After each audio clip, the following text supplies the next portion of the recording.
Gracias, Mariano. Gracias al panel. Invito a subir al estrado al doctor José Pablo Arellano para su disertación acerca de la experiencia chilena. Ministro de Educación de Chile de 1996 a 2000, Arellano es doctor en Economía de Harvard. Se desempeñó como Director Nacional de Presupuestos del Ministerio de Hacienda. Ha sido consultor del Banco Mundial, del BID y de la ONU. Ha realizado asesorías y participado en misiones de asistencia técnica en la Argentina, Brasil, Colombia, Costa Rica, Ecuador, Filipinas y Rumania. Actualmente es consultor de CEPAL, Programa Naciones Unidas para el Desarrollo y Banco Mundial, y es miembro del directorio de la Fundación Chile, del Consejo Directivo del Centro de Investigación y Desarrollo de la Educación. Presentará el caso de Chile en relación a las políticas, desafíos, problemas y soluciones de la educación. Doctor Arellano, su palabra. Gracias. Buenos días, gracias por la invitación, por la oportunidad de estar con ustedes esta mañana y de compartir sobre nuestra experiencia, lo que hemos aprendido, lo que hemos estado haciendo y lo que hemos aprendido en estos años. Felicito a los organizadores por haberse dado este tiempo esta mañana para reflexionar sobre la educación.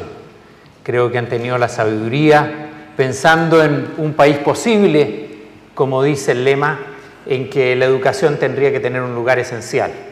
Y creo que han tenido la sabiduría porque para construir un país posible, el sistema educacional es clave.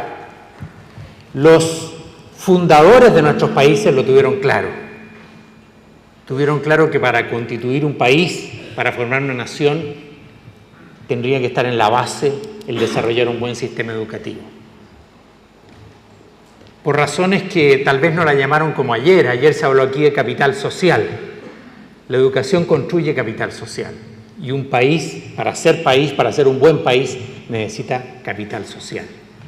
Por tanto, creo que el tema que nos ocupa es de la mayor importancia para construir, para hacer posible un país. Pero ustedes me han invitado a compartir algo sobre la experiencia nuestra en estos años en materia educacional.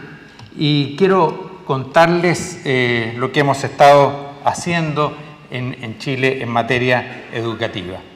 En primer lugar, creo que en los últimos 15 años hemos dado una alta prioridad a la educación que se ha traducido en una cantidad importante de recursos adicionales para atender las necesidades del sector educacional y un proceso de reforma. Recursos que se han traducido en más recursos disponibles por alumno, especialmente en las escuelas donde asisten los alumnos más pobres. Partimos el año 90 con la vuelta a la democracia de una situación bastante difícil, producto de la situación económica de principios de los años 80, y el primer programa que se hizo, empezando los años 90, fue un programa dirigido a las escuelas más pobres, al 10% de las escuelas más pobres. Y así, a medida que han pasado los años, se ha podido ir de manera continua, porque nada es posible de un día a otro, pero de manera continua y sostenida, aumentando la cantidad de recursos de que disponen los alumnos por escuela. Nosotros tenemos un sistema descentralizado donde el Estado, el Ministerio de Educación, aporta una cantidad igual de recursos por alumno, independiente de si la escuela es una escuela administrada por los municipios o si es una escuela administrada por una entidad particular. Esa cantidad de recursos por alumno ha venido aumentando de manera sistemática. Y ha venido aumentando para que cuenten con más materiales pedagógicos, textos, computación. Tenemos hoy día prácticamente todas las escuelas equipadas con computadores y conectadas a la red de Internet. Todas las escuelas secundarias y todas las escuelas primarias donde hay capacidad, hay telefonía como para que llegue Internet. Extensión de la jornada. Como en otras actividades en la educación, es clave el tiempo que dediquemos, el tiempo al que la escuela reciba a los niños y a las niñas. Por tanto, primero, recuerdo a principios de los años 90, aumentamos la cantidad de semanas de clase al año. Y aumentamos gradualmente de año en año para que cada año tuviéramos una semana más de clases al año. Y así pudiéramos dedicar más tiempo al estudio. Comparativamente estábamos dedicando pocas semanas de clase al año mirando los países que les va mejor y por lo tanto nos propusimos hacer eso.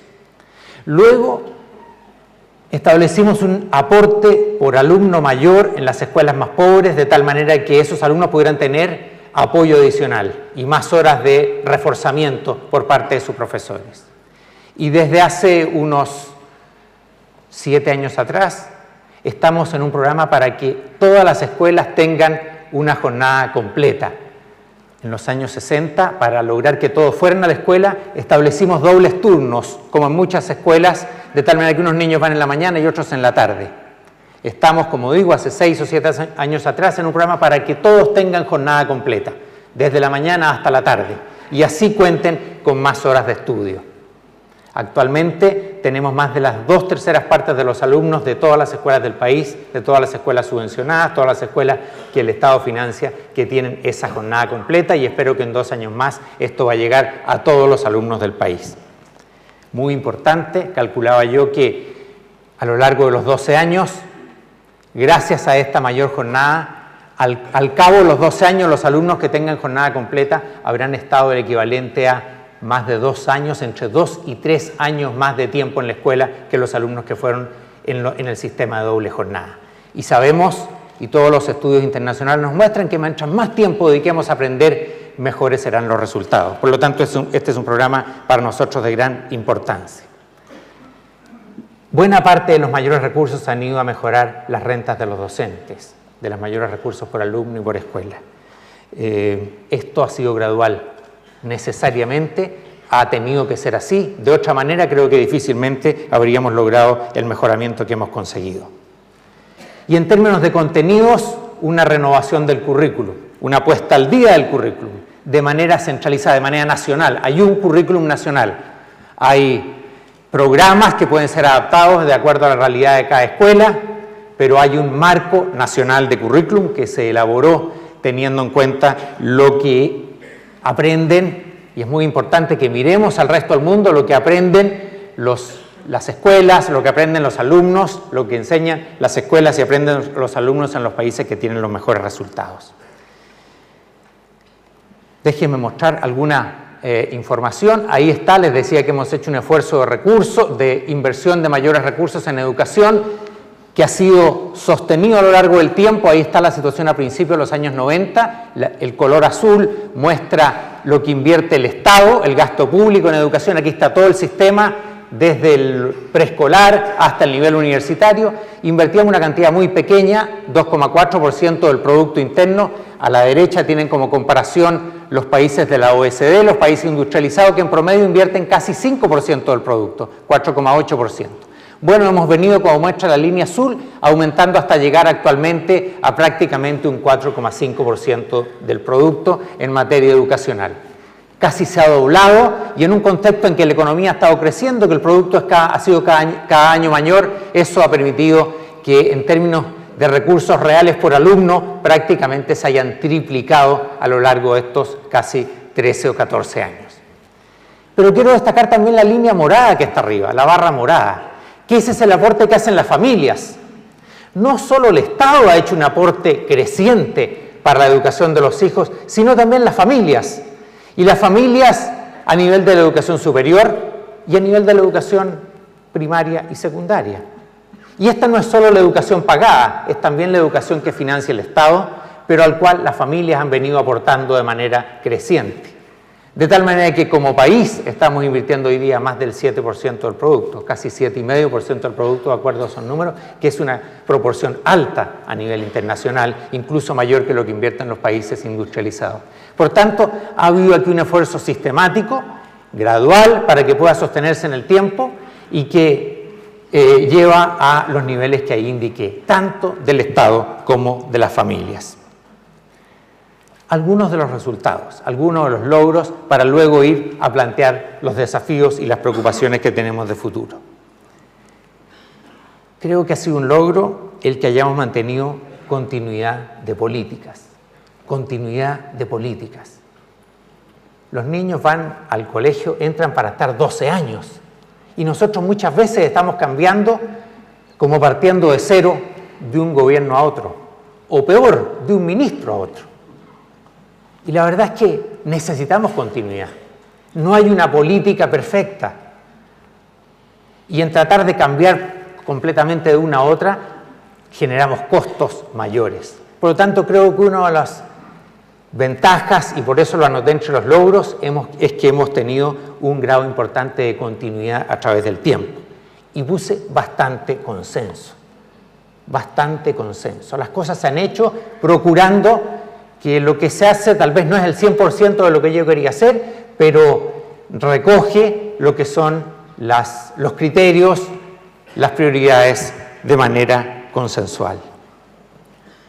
Tal vez donde hemos tenido avances más claros es en materia de cobertura y reducción de la deserción. Es en materia de la cantidad de jóvenes y de niños que antes no iban a la escuela y que hoy día lo hacen.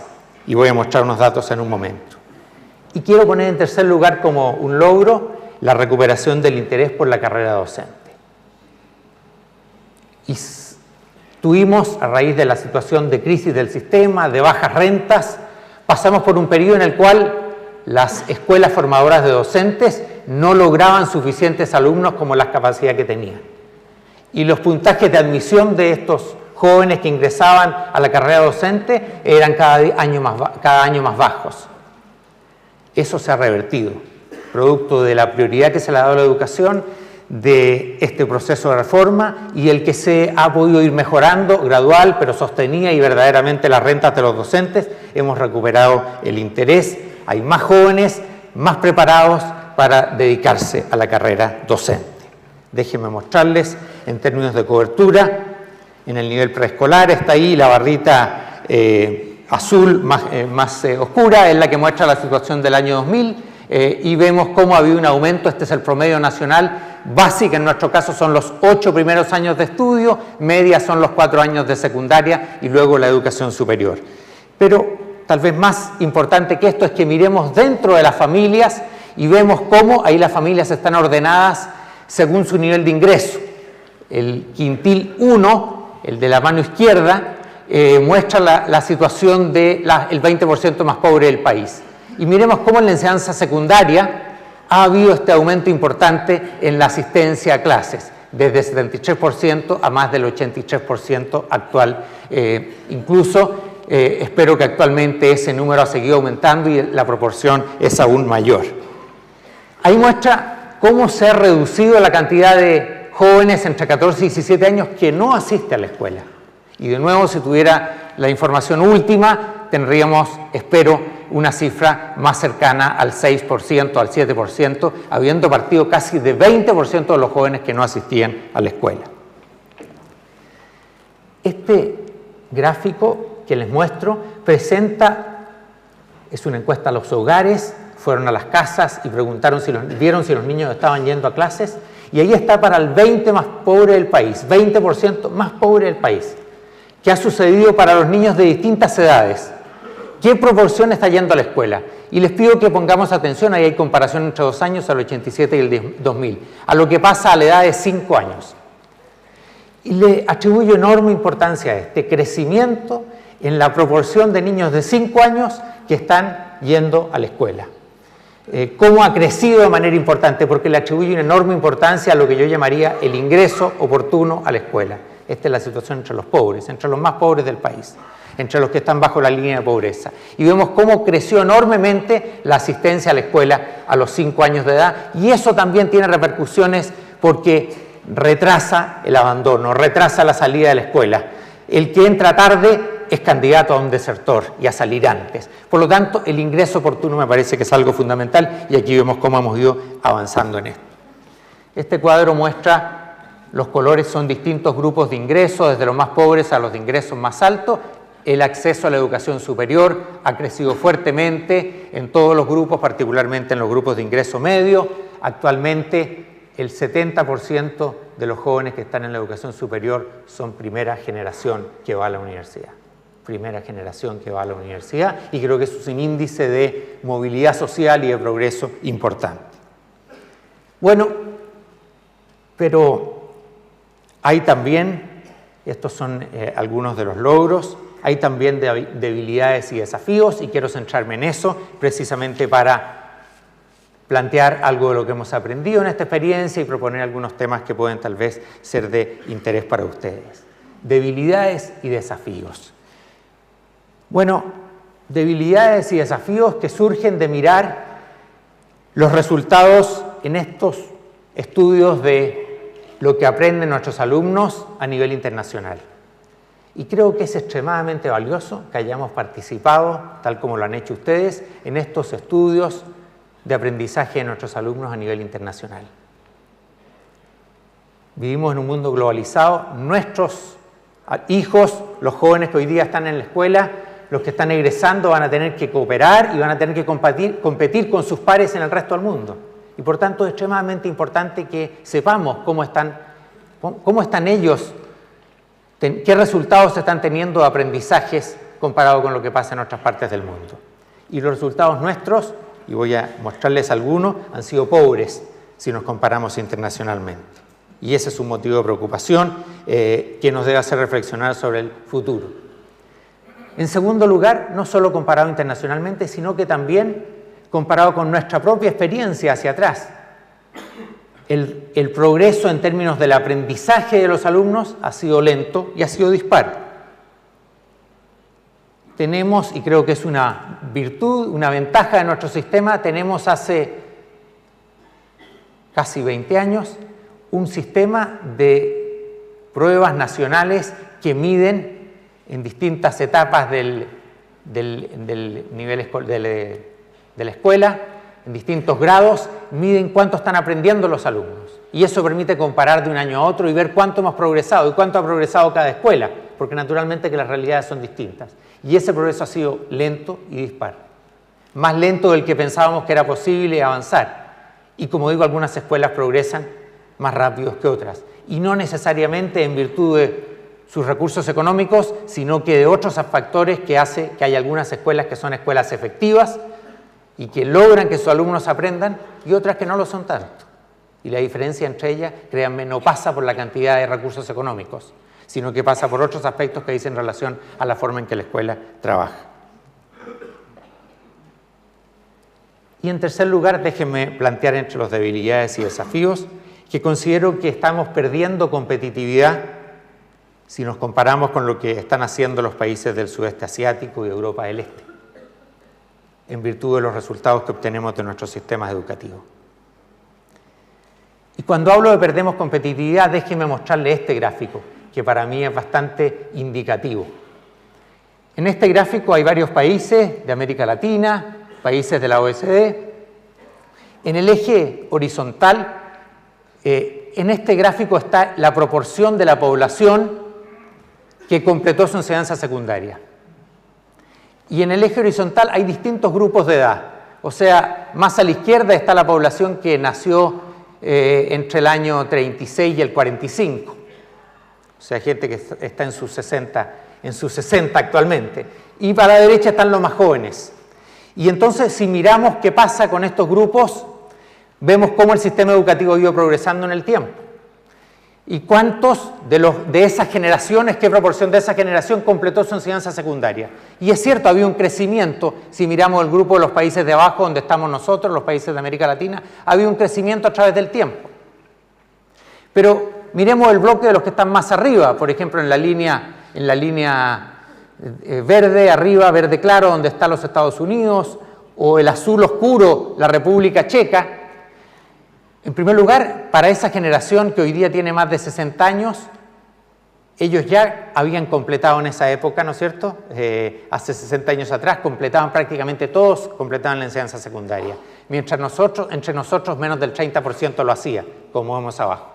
Y ellos han seguido hasta tener un sistema prácticamente universalizado. Nosotros hemos mejorado la proporción de la población que ha completado la enseñanza secundaria, pero quiero destacar ese color que aparece ahí en un celeste claro, casi blanco, que salta de un extremo a otro, que estaba casi como nosotros hace 60 años atrás y que hoy día se ha puesto al nivel de los países industrializados. Ese país es Corea. Ese país es Corea y representa la situación no solo de ese país, sino también de algunos del sudeste asiático. O sea, ha logrado durante este mismo periodo en que nosotros hemos progresado, pero lo hemos hecho a un nivel relativamente lento, ha logrado dar un salto en términos de el acceso que da una educación secundaria a su población laboral, alcanzando rápidamente lo que están haciendo y lo que venían haciendo hace décadas los países de más alto ingreso. Aquí está la situación, gracias. Aquí está la situación de estas pruebas internacionales, donde nos comparamos los países de América Latina que participamos, y ahí está Chile entre ellos. El azul oscuro muestra los que están bajo el nivel 1, el azul un poco más claro muestra los que están en el nivel 1. Se considera adecuada la preparación cuando están sobre el nivel 1. Y en el caso nuestro, y me pongo en la situación de Chile, apenas poco más del 50% a los 15 años estaba por sobre el nivel 1. Mientras que en los países de la OECD, los países industrializados a la derecha, ustedes ven, ¿no es cierto?, como el grueso está por sobre ese nivel 1 y por lo tanto respondió y está preparado adecuadamente, están aprendiendo adecuadamente en la materia que aquí se mide, que es comprensión de lectura. En realidad habría que indicar que hay todavía un porcentaje que ni siquiera está por debajo del nivel 1 porque no va a la escuela, y que lo he agregado en este gráfico de acá, y nuestra situación comparativa es aún peor si consideramos que en la medición, en el cuadro anterior está solo los que estaban yendo a la escuela, hay algunos que ni siquiera van a la escuela y por lo tanto la situación es aún peor. Por tanto, cuando decía estamos insatisfechos con los logros en términos del aprendizaje de nuestros alumnos, estaba haciendo referencia a estas mediciones, a estos estudios de tipo internacional que nos ponen en una situación comparativa bastante más baja en términos del objetivo principal, que es que nuestros alumnos aprendan. Pero con frecuencia decimos y culpamos a esto de la falta de recursos. Y cierto que parte de la razón es esa. Pero no es solo en la falta de recursos donde tenemos que mirar si queremos entender por qué no obtenemos los resultados como los de los países donde obtienen mejores resultados. Y para eso quiero mostrarles un gráfico que compara cómo le va a la élite, cómo le va a los mejores de nuestros alumnos, que generalmente van a colegios donde no hay una desventaja en materia de recursos si nos comparamos con los países industrializados, o porque son colegios pagados, en fin, distintas realidades en la mayor parte de nuestros países, pero generalmente cuentan con los recursos. Y entonces podemos comparar, y eso es lo que va con este cuadro, cuál es la situación del 10% mejor de la élite entre nuestros alumnos. ¿Cómo les fue en estas mismas pruebas? Y ustedes tienen ahí esas barritas, muestra para cada uno de nuestros países. La morada son los resultados del 10% mejor en la Argentina, la amarilla es lo que pasó en Chile y así para los otros países de América Latina. Pero el azul muestra qué es lo que pasa para distintos grupos de la población entre los países industrializados. ¿Y a qué conclusión llegamos? El 50% de los alumnos en los países industrializados obtuvo 500 o más puntos. 500 o más puntos, que fue lo que obtuvo 502, obtuvo el 10% mejor en Chile. En la Argentina 536. 536 quiere decir que el 40% en los países industrializados obtuvo resultados mejores, iguales o mejores que la élite en el caso argentino. Y si en vez de mirar y compararnos con los países industrializados, nos comparamos con lo que pasa en Corea, que es uno de los países que mejor le fue, fíjense que el 55% de los jóvenes en Corea tuvieron mejores resultados que el 10%, que la élite en el caso argentino, y todavía un grupo mayor, más del 70% en Corea, tuvo mejores resultados que el 10% en mi país. Entonces, Cuando decía insatisfacción con los resultados en términos de aprendizaje de los alumnos, a esto me estaba refiriendo. A que no son los promedios, no solo el conjunto de los alumnos no lo están haciendo bien, sino que no lo está haciendo bien en términos de aprendizaje, en una cuestión tan básica como esta, que es comprensión lectora, o en este caso, prueba de matemáticas, en este cuadro que tengo aquí, sino que no lo está haciendo bien la élite. No lo está haciendo los que tienen el mayor apoyo y los mejores resultados. Y creo que la presentación que se hacía en el video, donde se decía muchas veces pensamos que el sistema puede tener defectos, pero que el colegio al cual van nuestros hijos está bien. Bueno, por eso digo, ¿qué pasa con la élite? Y deja mucho que desear. Bueno, si esta es la situación, ¿qué enfatizar? ¿Qué priorizar? Lo primero que quiero decir, no solamente los recursos. Los recursos son claves y por eso hemos hecho un esfuerzo sistemático, sostenido en el tiempo. Y tenemos que seguir haciéndolo. Pero no basta con eso, no es solo eso. Y los datos de la élite que les mostraba me parece que son una muestra importante. Entonces, ¿qué otras cosas? Y voy a marcar algunas que me parece importante destacar. Y creo que hay un tema que tenemos en la mayoría de nuestros países que dice relación con la gobernabilidad del sistema, con la manera en que funciona el sistema, con la manera en que se gobierna. Porque hemos sido exitosos en lograr que casi todos o todos los niños vayan a la escuela. Pero el desafío de hoy día es el desafío de la calidad. Y déjenme decir que es mucho más difícil mejorar la calidad que aumentar la cobertura. Y cuando digo calidad, estoy pensando en lo que nuestros alumnos aprenden, en lo que logramos que ellos obtengan de este proceso de la experiencia escolar. Entonces, mejorar la calidad, cambiar la calidad, cambiar la forma en que hacemos las cosas de tal manera que si no somos efectivos en que nuestros alumnos aprendan, conseguir hacerlo. Ese cambio es más difícil que aumentar la cobertura. Sabemos aumentar la cobertura, es mucho más difícil, sabemos menos de cómo reformar el sistema para que mejore la calidad. Pero estoy convencido que una de las claves pasa por la gobernabilidad del sistema. Cuando tenemos deficiencia en la gestión escolar, ustedes son responsables de la gestión en sus actividades y saben la enorme importancia que puede tener una mejor o una peor gestión. Ustedes saben lo relevante que es el tema de la gestión, de cómo hacemos las cosas, cómo nos organizamos como grupo humano. Y la escuela es un grupo humano. Cómo organizamos el tiempo, en fin. Y tenemos deficiencias graves en términos de la gobernabilidad del sistema. Nuestros ministerios de educación son instituciones generalmente pasadas de moda en términos de la manera de organizarse. Por lo tanto, tenemos que mejorar en la gobernabilidad del sistema. Tenemos que establecer, si estamos preocupados de calidad, tenemos que tener sistemas de aseguramiento de calidad, sistemas de control de calidad, de aseguramiento de calidad. ¿Cómo hacemos? ¿Cómo vamos sabiendo? ¿Cómo vamos dándonos cuenta? ¿Cómo vamos pasando revistas si nuestros alumnos están aprendiendo, si estamos logrando los objetivos que nos hemos propuesto? Y eso requiere sistemas de aseguramiento de calidad. Soy partidario de que demos importancia a los exámenes externos, a la evaluación docente, que haya un sistema de medición de resultados adecuado. Es muy difícil progresar en calidad si no tenemos una buena medición de resultados. Y generalmente no tenemos buenos sistemas de medición de resultados en el sistema educativo. Por tanto, creo que tenemos que poner especial atención en los mecanismos de aseguramiento de calidad que tenemos en el sistema. Observación de clases. ¿En cuántas escuelas tenemos alguien que viene a observar clase y hacerle observaciones al maestro respecto de qué tiene que reforzar, qué tiene que corregir?